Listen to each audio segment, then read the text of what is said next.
live, man. Welcome back, everybody. I'm just going to set up a couple things here. Oh my gosh, is it ever good to be here?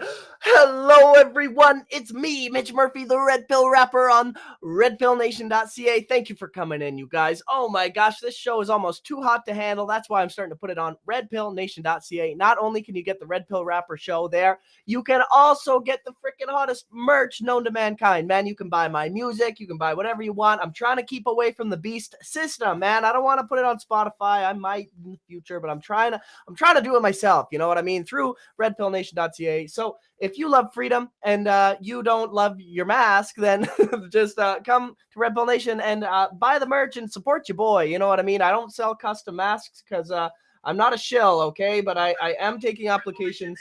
Okay, good. The sound works. I am taking applications to sell out for Big Coffee. I like to sell coffee. Check out the Resistance Coffee company. I would also be willing to sell out to I don't know. Whatever. Anyway, I got but yeah, that's my sponsor for today. Is redpillnation.ca. Check it out. I've got a very special guest with us today, man. I've got a very special guest. Oh, we got Stefan in the chat. What's up, Stefan?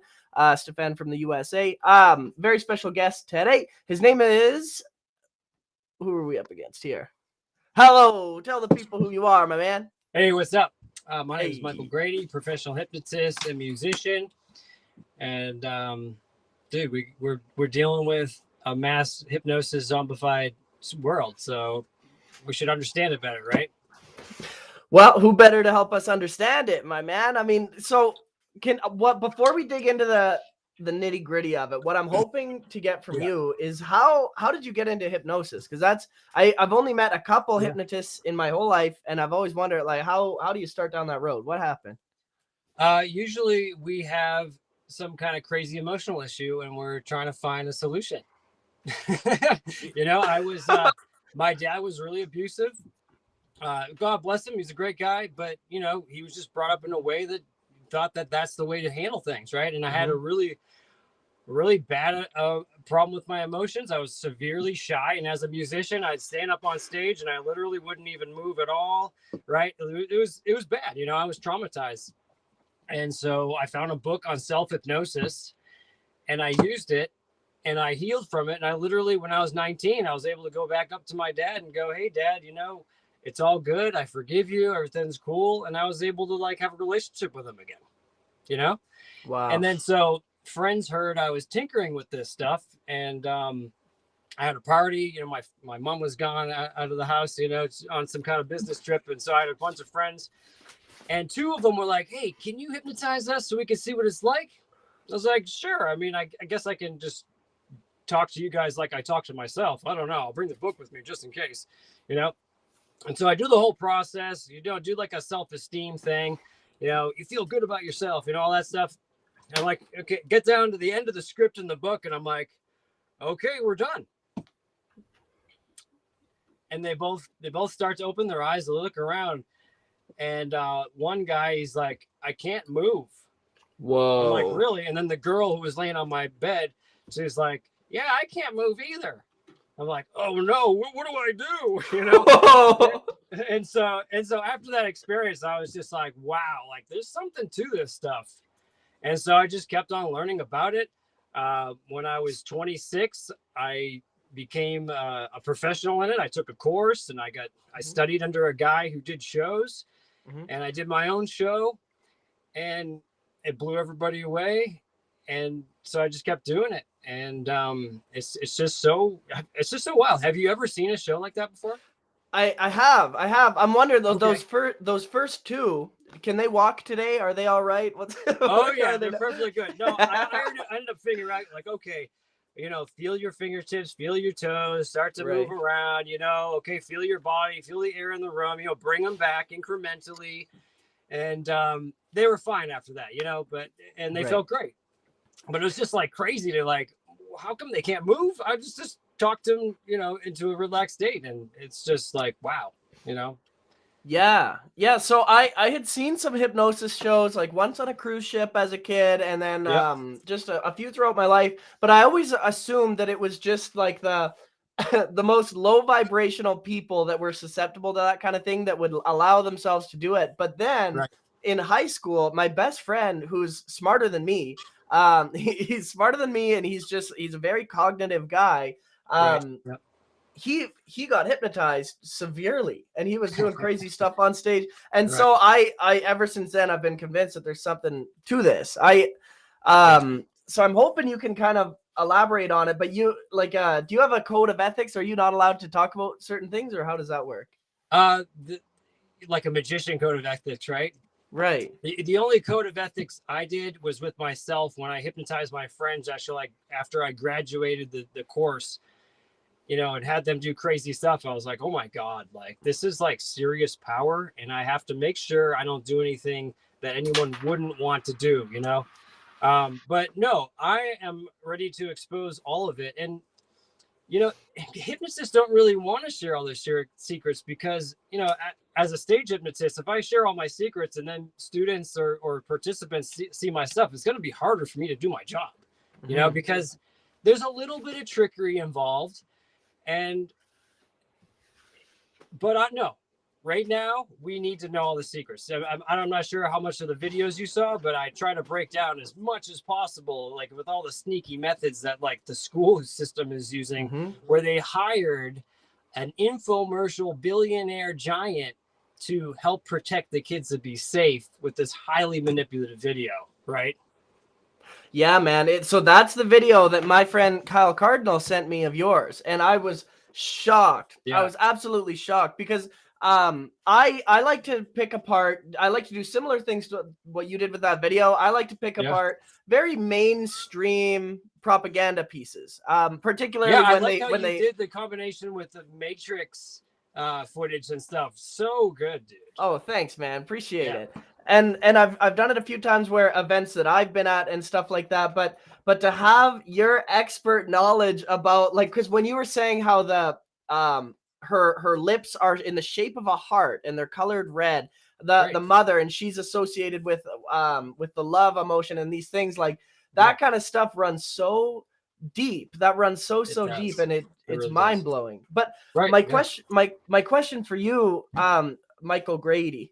Do people call you Mike? Do people call you Mike for short? Either one. Yeah. Okay. All right, man. So my question for you, Mike, is how important is it for you to get a read on a person for you to get in their head, for you to manipulate them is the word I would use. I hope that's not offensive, but it is.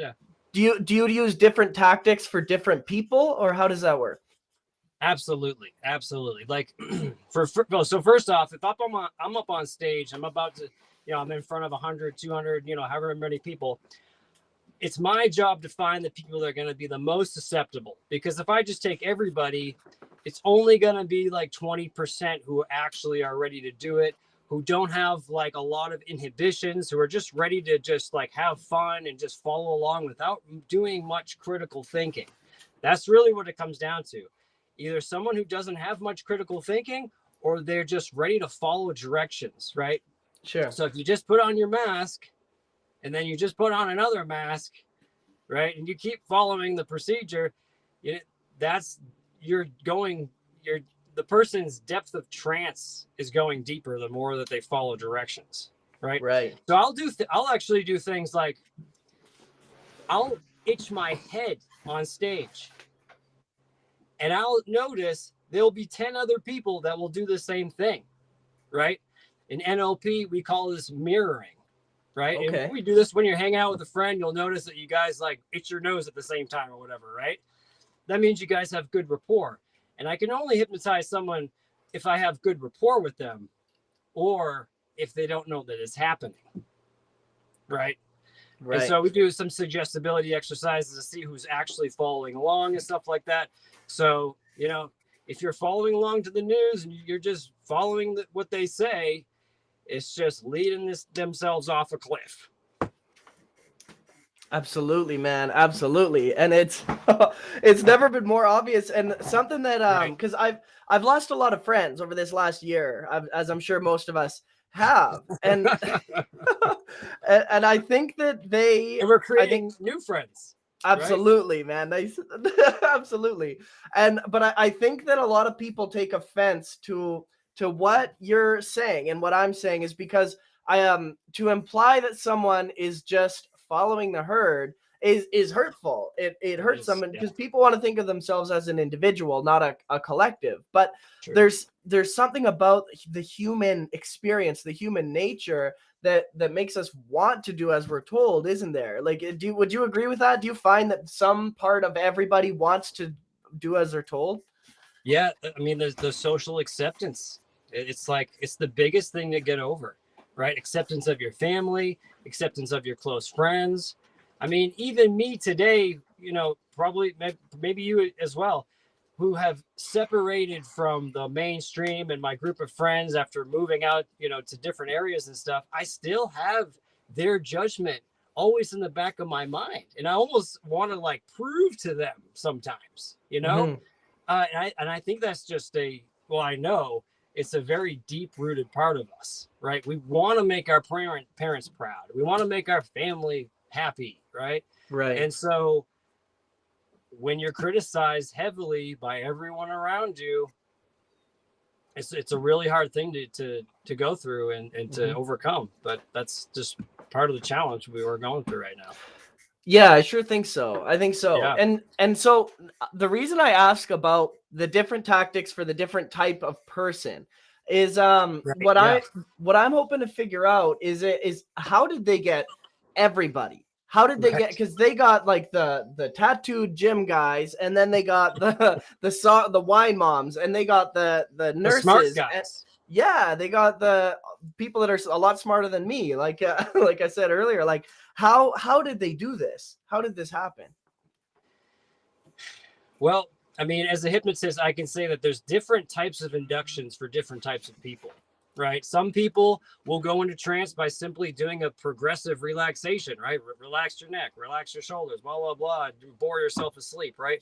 Some people need to stay active while they're having suggestions put into them, right? Like I'll have them move their hands, you know, fast while I'm talking to them at the same time, right?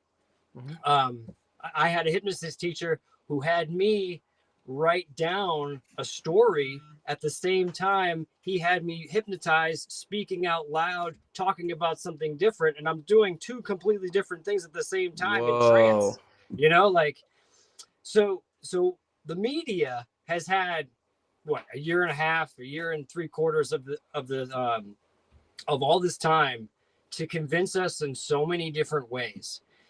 And the way that they do it, and I said it in the video, I'm going to share it again for our listeners so we can really understand what we're dealing with, right? So our mind, right? Anytime the news or someone makes you feel an emotion, makes you scared, and you start to feel an emotion, any emotion you feel is an unconscious reaction. Okay? So if I can get you scared and then get you to act on that fear, you are then accepting all of the suggestions into your mind of their very persuasive stories, right? And so how do you know if you're hypnotized or not? Did you use your critical factor at all? Right? Conscious mind, critical factor, subconscious mind. The critical factor is the gateway to the subconscious mind. Did you think about what you heard? And can you explain to me with an example in the real world of what actually happened? Or you just have an emotional response when someone describes it? It's just like these abstract run-on sentences that don't even make sense. Right? So how did they get so many people to get into this? They manipulated our emotions. The gateway to the subconscious. And as they manipulated our emotions little by little, and also repetition, major hypnotic concept. I mean, it's not like we ever got a COVID notification at all, right? Hundreds of thousands, right? They're everywhere. Another key hypnotic concept is environmental hypnosis, right? They're putting the signs on every single place. You know, we're getting emails from the government, you know, from different stores, from our managers.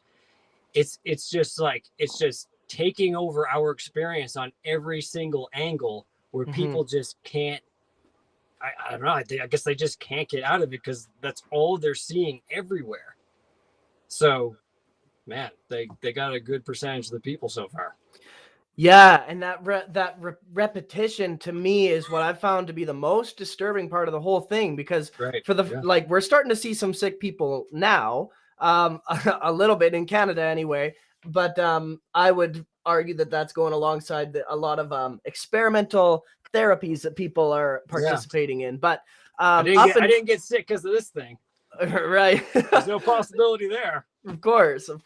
But up until now, it's like without the repetition, without the dots on the floor, the mask on the face, the radio playing, without all these things, there would be no emergency. It didn't exist. It only existed in the constant messaging all the time. Exactly.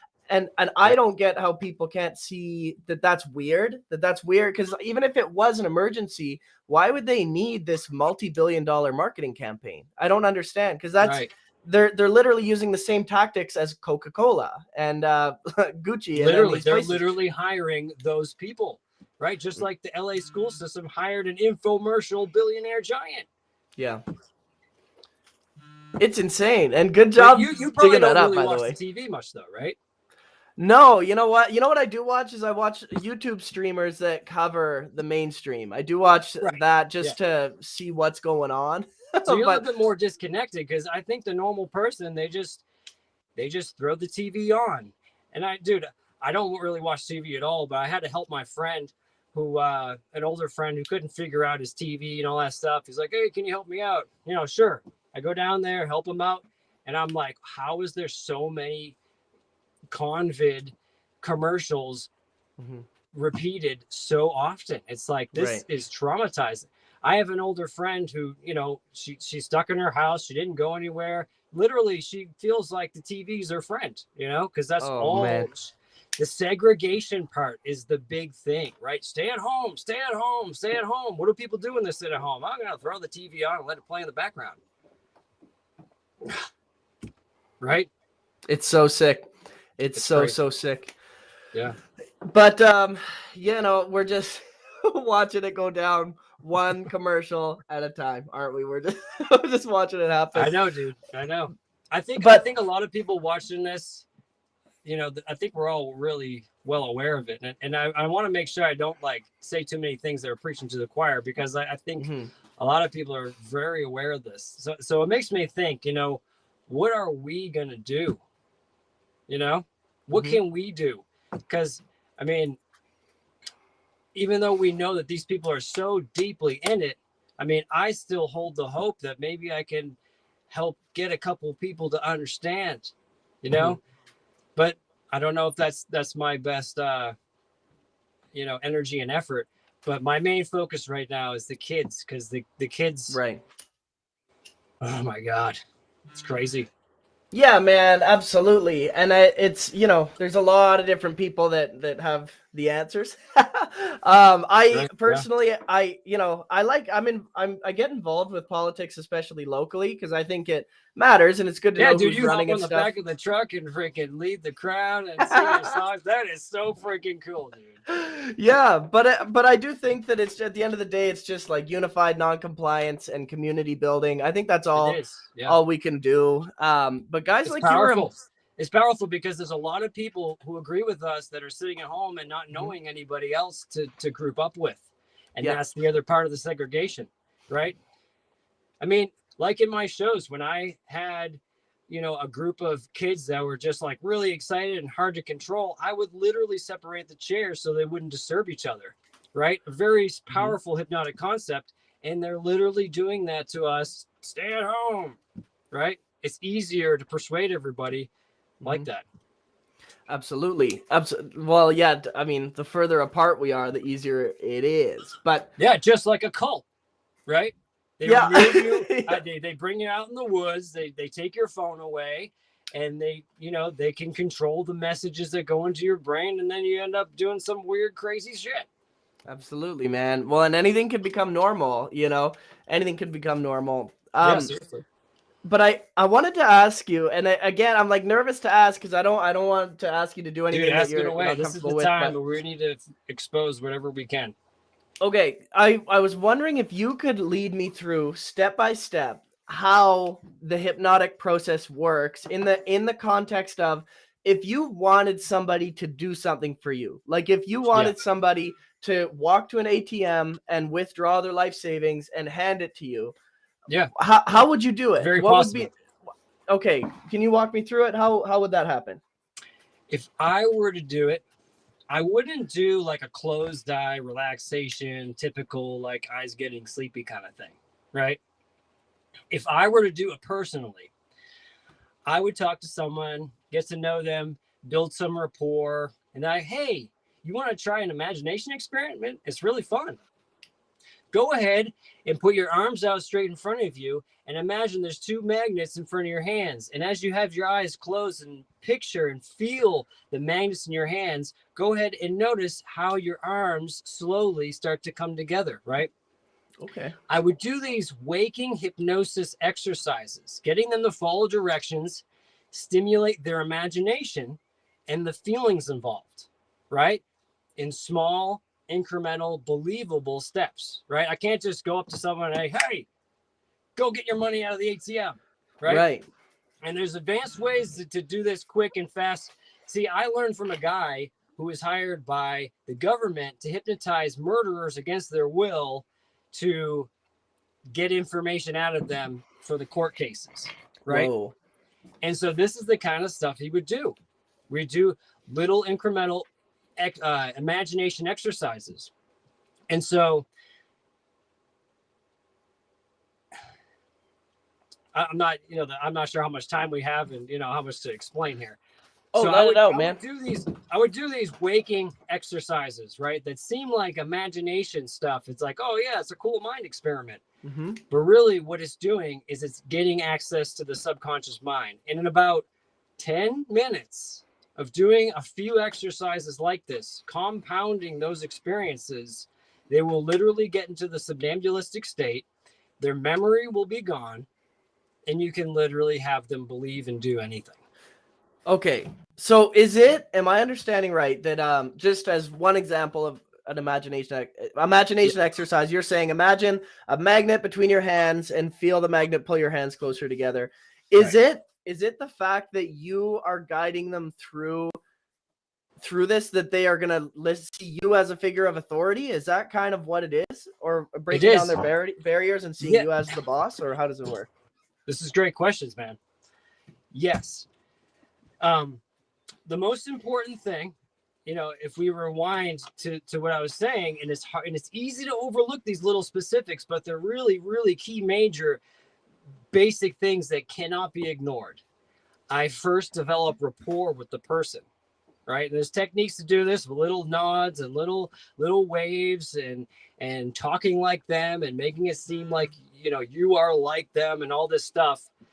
Once you have rapport and you have a connection and they start to follow your directives, it's kind of in the bag. Wow. Right? It's like someone who turns on the news, which is like the authority of information, and they just believe it without critically thinking about it. Right? Right.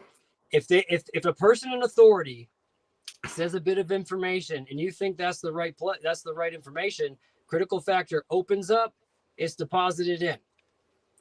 So it is the power of their imagination, right? It is the power of them following along. But it's their susceptibility of believing someone is an authority or believing someone has a legit reason for them to follow. Right. Wow. So it's like you're supplying the magnet in a sense. When they're feeling their hands come together, they're like, the magic man has come here and he has given me this magnet and it's pulling my hands together. And right. So, and I will do things to convince them to use their imagination. Because if I really want to help someone, I'd never really do. The only worst thing I ever did to someone is I made a guy eat dog food thinking it was candy. Whoa. And his girlfriend, we did it in front of his girlfriend. I hypnotized them both separately so they could see each other hypnotized. And his girlfriend was like making me the dog food. And I was like, I haven't done this one yet. Okay, let's try it. And, he thought it was candy. He ate all 3 pieces. Wow. And like an hour later, after I was hypnotized with his girlfriend, he had like this nasty burp. He was like, why does my mouth taste like dog food? I'm like, oh no, what did I do?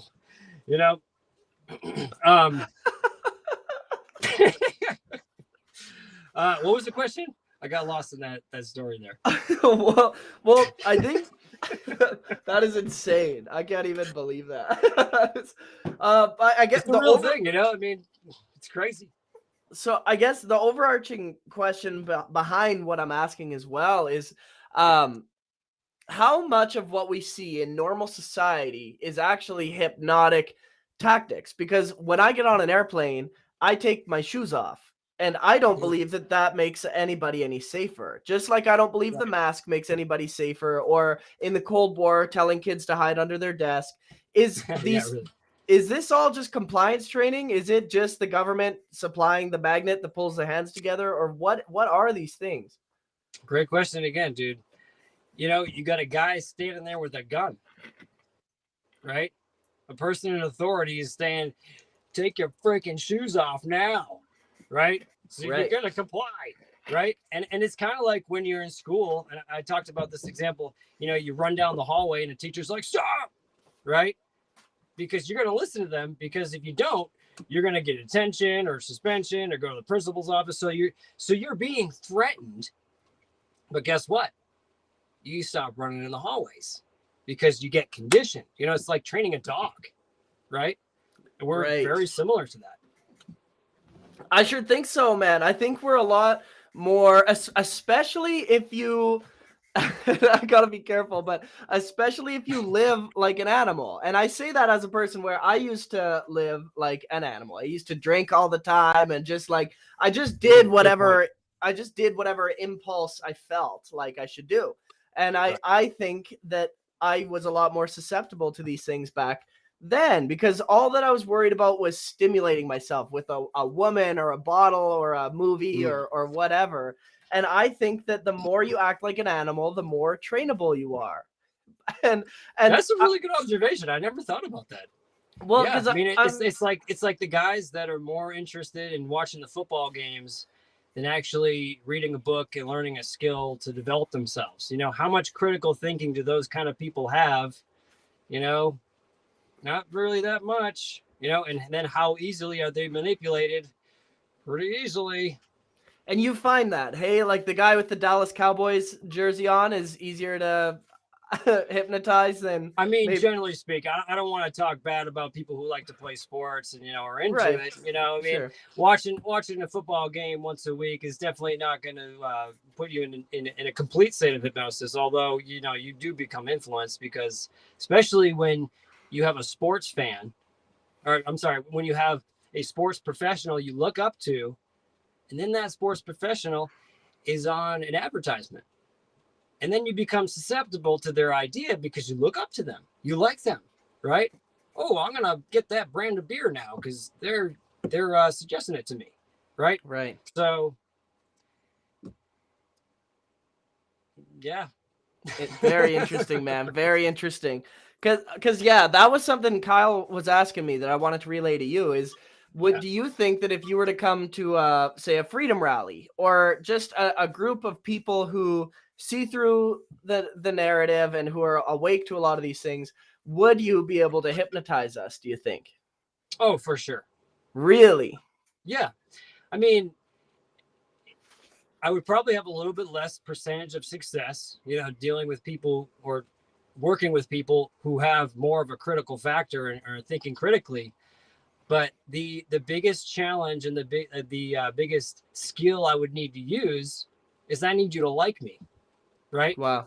I need you to think that I am an authority, right? I have to get you to believe that I am someone to listen to. And because I am a genuine person and I know I'm not going to do anything bad to people, I can live that, right? And so people that have great imagination and they're not afraid to, get up on stage and do whatever, people will definitely be able to be hypnotized. You know, it's not that, you know, here's the key, you know, we're all susceptible to this state of mind. You know, we go in and out all the time, right? You ever drive down the road from work, this routine drive that you've done, you know, hundreds of times or whatever. And sometimes you get to the house and you're like, geez, I don't even remember driving that much, right? Probably because you're just in your head, you're in your imagination, you're in a different state of mind. And so we're all susceptible to it. But the more we can use the critical factor and critically think, will lower those chances. Because if I have someone who comes up on stage and I say something like, okay, so take a nice deep breath in, and internally they're like, well, I don't know if I'm taking the right deep breath in. I don't know if this guy is talking the right thing. I don't know if I should be a little deep breath, right? Someone's like analytically thinking through the whole process, you know, I can't along, right? So critically thinking is the best defense. Really? Okay. That's because that was my next question is, can you hypnotize somebody who's trying not to be hypnotized? Can you do it against their will? It is possible. Like I said, I was trained by a really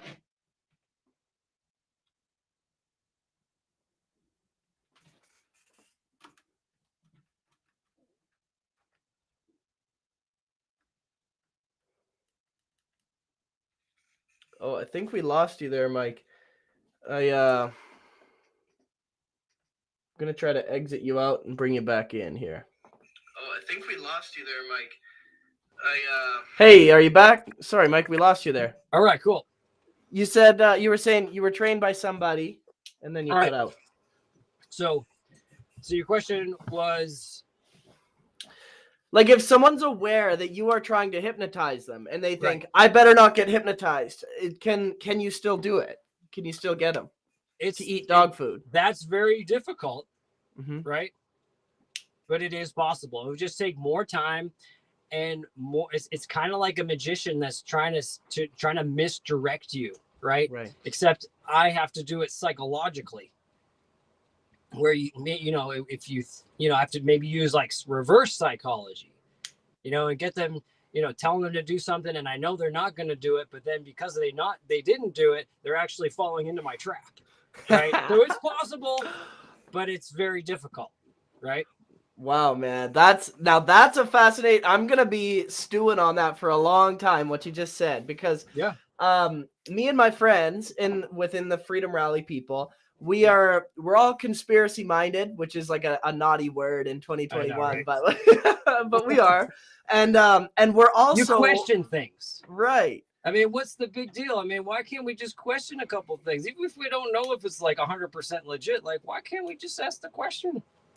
Right. And it's been so demonized. But I think the other side of it is that we also have some historical knowledge, like, because Lenin said that the best way to quash your opposition is to lead your opposition, meaning you should have controlled operations throughout when you're trying to put forward an agenda. Like, for example, maybe the UN 2030 agenda. I'm not here to make any claims. I'm just saying maybe they would do that in plain sight, but yeah. Yeah, and so maybe they are using some sort of these tactics on us as well. You know what I mean? And maybe they want us to be doing certain things that we. So, you know what I'm saying? And so I'm curious. I believe the Q thing might be along those lines. I sure think so. I couldn't agree more. It's like, it's kind of like how they teach information in school. They give you some truths, they give you some information, but they also feed you half truths and wrong information at the same time. For sure. Yeah, man. I had my mind blown because I learned about something called Operation Trust, and this is where some of my fans get so mad at me when I talk about this. So Operation Trust was in Soviet Russia, and basically what they did is they put out pamphlets and flyers to the people, and especially among resistance type people. And they said, you're going to see some things like government overreach and military presence and these things. But it's all because that we're going to stage a military coup and to take over the country to liberate the people of the Soviet Union. And that was what they were telling these people. And Matt, it's literally called Operation Trust. All these people were all excited to see all these QAnon people were so excited to see martial law because they trusted the plan. To me, it's like the exact same thing, man. But I don't know. That's a good observation, and I think that's a good fact to talk about, because I think a lot of us have been misled on both sides, right? For sure. I appreciate guys like you, though, man. Just above the fray, getting the knowledge out there. Thank you for what you have done and are doing. I've been trying to share this information with people for a long time, but I noticed that no one really cared, right? Unless someone has some crazy emotional issue that's destroying their life, they'll come out and they'll reach out to me and search my information. Otherwise, maybe they want to see their friends and family do some crazy stuff on stage. Mm-hmm. Otherwise, no one really cared. But now that it's very obvious that everyone's zombified, as I've been trying to tell everybody, but it was hard to see before. And now it's become relevant. So now I'm going hard on exposing this information. Well, you're doing a great job, man. I linked your YouTube in the description of this video. I hope everybody goes and checks it out, because I started watching just last night, and I'm so glad to have you on, and I'm gonna watch a lot more because it's, man, especially like for you to pick apart the propaganda first at the LA school board and then show who's doing it. It's this guy who's this like billionaire lawyer dude. It's just, what a mess, man. I can't believe people are still falling for it. The LA school superintendent is literally an ex-banker of a $600 billion company. Used to work for he was the CEO of the LA Times, and he was fired because he was siphoning money to Obama's aide because he wanted to run for governor, but I guess he didn't win. And now he's the school superintendent of which has a budget of $13 billion. Right. Wow. Yeah, and then a whole team of his coronavirus people, they're all just these billionaire business people. And it's great because as we're watching the video of like, we're helping people be safe and we're helping the schools get open. And I'm literally picking apart their body language. And they're like, look at this guy's lying. He has a fake smile. Look at the eye patterns on this lady. Right. So I think it's a good perspective. And man, if we all knew like these NLP eye accessing concepts and all, and all these things that enable these people to convince society, it won't work anymore. You're absolutely right. Just what did you say? It's like you're deconstructing the matrix, right? You're deconstructing the matrix one bit at a time, right? Like I mean, thing. I'm showing the magic trick, right? Just like I show the magic trick of, making the handkerchief disappear and then showing you it's just a plastic thumb that I'm sticking inside my hand. Before it's like, wow, how did it disappear? Oh, it's just a plastic thumb. Right? Yeah. That's it, man. That's it.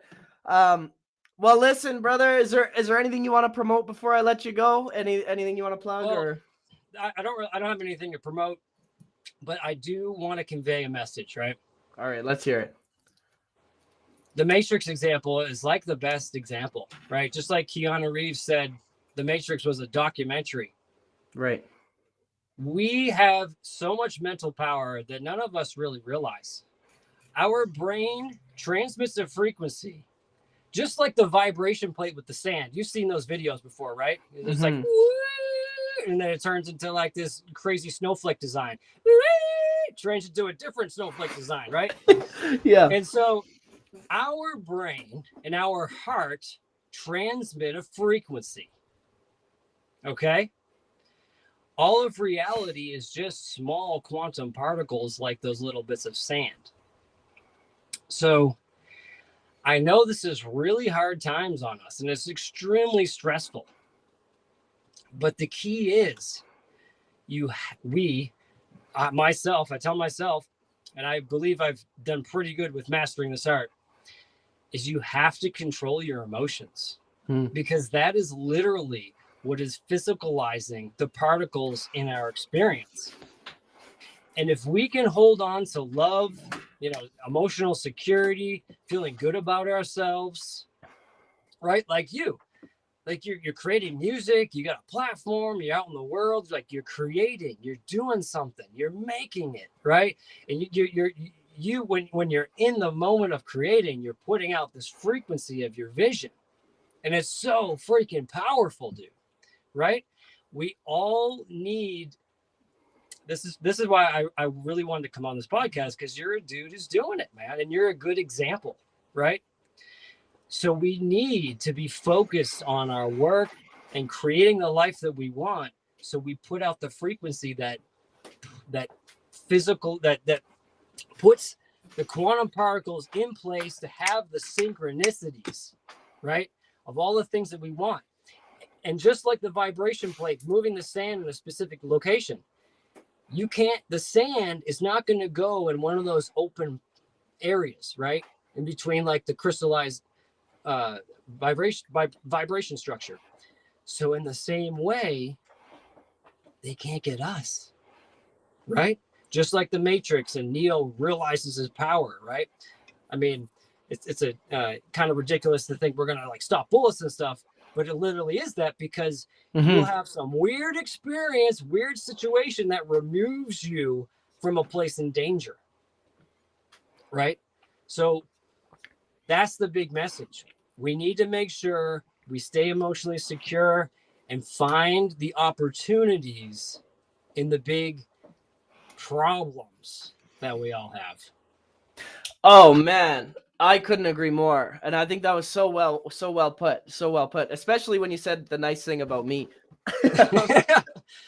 But I mean, everybody subscribe to his channel. That's and right. Keep watching this stuff, because this is a dude who's doing it, man. You get inspired by people like this. Thanks, brother. Thanks. I appreciate it. But I do think I think that message is so important, because especially because I know a lot of people, and a lot of people are starting to talk about, because the government is escalating. You know, things are escalating. Right. Yeah. We're watching Australia. We're seeing all these things are going on. And so a lot of people are starting to talk about how our side should escalate and our side should do this and do that. And we need to hit back harder and do these things. But what I think a lot of people don't realize is that World War III is here, and it's a psychological war. And so the way we fight back, it's like, I believe very firmly that we've been conditioned to believe that war looks like nail bombs, Molotov cocktails, and assault rifles, and all these things. When they're planning nuclear missiles, right? When really we're in the war right now, and it's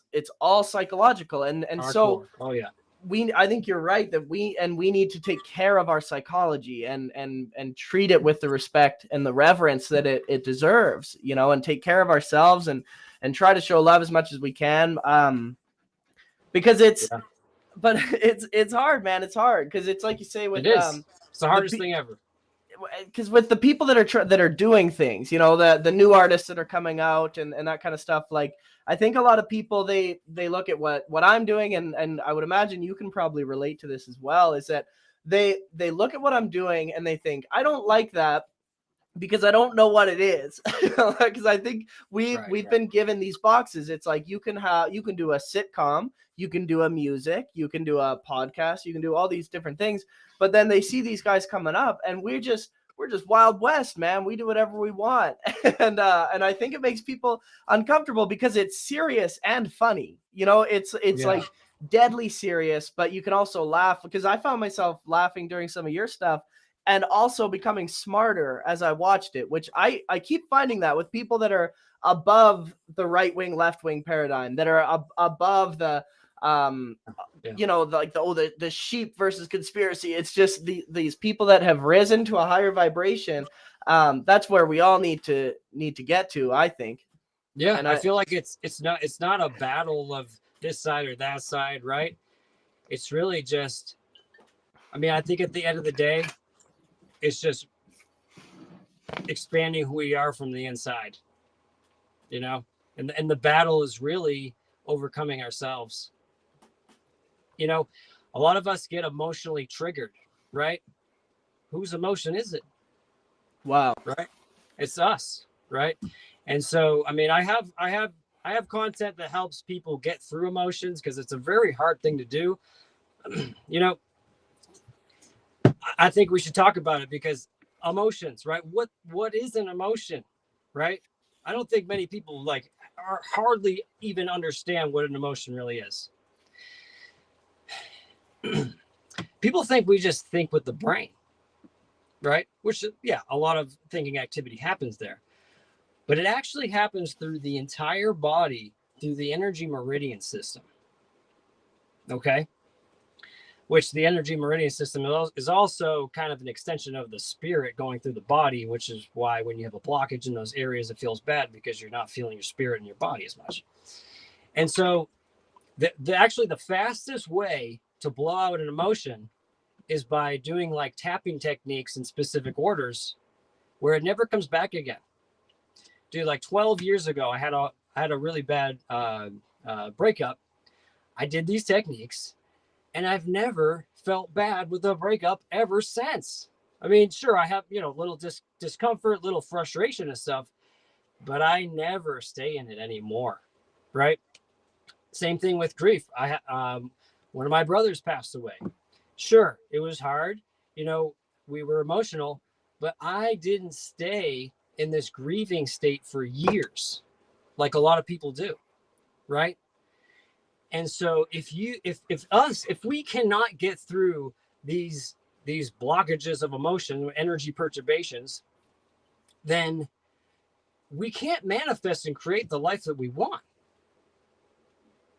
It's really, that is the real battle, is how much can we control ourselves and have emotional freedom to then just be our great loving selves, and then our lives literally construct like a snowflake does, right? Nature doesn't construct every little bit of the snowflake. There's just a natural vibration, and the water droplet crystallizes to that vibration, and it's beautiful, right? So if we can just allow ourselves to be our natural self, we will manifest a ridiculously amazing synchronistic life that's like insane. Mm-hmm. It's true, man. It's true. And what we don't want is a world that is manifested where everybody has the same opinions and everybody wears the same things and everybody thinks the same way. We need, it's so funny because it's the people that claim diversity that are trying to make everybody the same and do the same things and think the same things, where I want crazy people to be comfortable, to be crazy. I love maniac people, because I'm one of them. I think that everybody should just break away. It's something we talked about at the very beginning is, what are my parents going to think? What are my friends going to think that I haven't even talked to? It's a fear-induced state. Right. Why can't we all just let go of the whole thing and just stop beating each other up so bad, you know what I mean? And just live and let live. You know what I mean? Exactly, dude. Well, listen, man, I sure appreciate you coming on. I think you hold the key. I think you hold a very important key to this whole I got a thing of keys here, man, and I'm just trying to share it, the best I can. Okay, I've got one last question for you, and then I'm going to let you go. Okay, cool. What do you think comes next? Do you think that they continue until we have UN troops on the soil of every nation of this earth, or is it a fake alien attack? What is coming next, man? What is it? Well, every future moment is a probable reality, right? Just like we can shift our emotions and make a prayer and have it affect reality, it will be based off of that. We know these people, these elitists or whatever, that's what they want. They're going to go for it. I mean, we see it happening in other places of the world. They're going to go for it. And it's going to happen in different ways and in different places, right? And so I think the most important thing is, being able to laugh in the face of danger is really freaking powerful. Imagine that vibration. You're unstoppable at that point. Yeah. As long as you have a clean gut. Why that? Why a clean gut? Well, your gut has neuro tissue in it that's literally sensing the universe, that gives you a gut intuition. So as much as you're transmitting a frequency is as much as we need to be aware of what's happening and like, I don't know, I got a bad feeling about this. Okay, well, where does it feel good? And also, bringing up the worst case scenario is actually really powerful, because if you can bring up the worst case scenario and have no fear, then you're not manifesting what the fear vibration is. Right? So what's going to happen? You never know what's going to happen. Right? We have a saying, and I've been trained in like a secret society type training for many years to like really get these concepts down like really good. We have a saying, when building your life, you go as far as you can see. When you get there, you'll see further. You can drive across Canada in the dark with your headlights, only being able to see 100 feet or 200 feet in front of you the whole time, and get to where you need to be. You don't have to see all of Canada all at once, right? Mm-hmm. So I think those are really important concepts to think about, right? Awesome, man. Well, I've got a lot to think about. And again, I really appreciate you coming on and for all your hard work, man. You take care, all right? Hey, thanks, Mitch. It's been awesome. And talk to you soon, dude. Peace out.